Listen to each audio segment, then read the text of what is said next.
In a time when obeying the king meant survival, the women chose to disobey and risk everything. Their names, forgotten by many, but their courage changed history forever.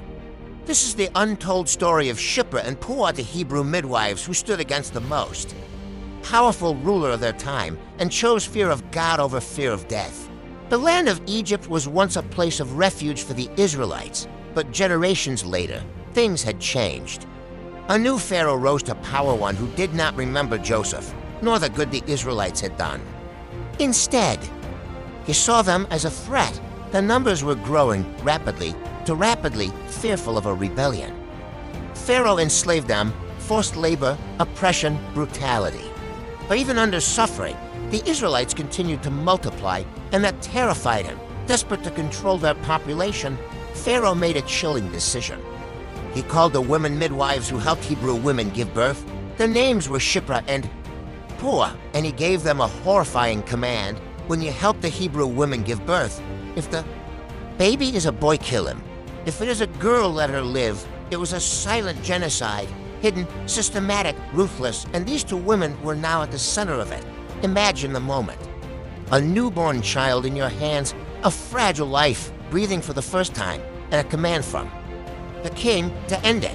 Disobedience meant death. Obedience meant becoming part of something evil. What would you choose? The Bible tells us something simple, yet powerful. But the midwives feared God. They did not do what the king of Egypt had told them. Instead, they let the boys live. Quietly, courageously, they chose righteousness over safety, faith over fear.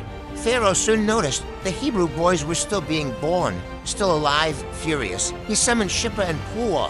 "Why have you done this?" he demanded, and their answer, bold and clever. "Hebrew women are not like Egyptian women," they said. "They are vigorous and give birth before we arrive." Whether strategy or truth, that worked, and they survived. Because of their courage, countless lives were saved, and God saw them. The Bible says he was kind to the midwives and gave them families of their own. To women who chose to protect life or were rewarded with life. In a world ruled by fear, they chose faith. In a moment of darkness, they became light.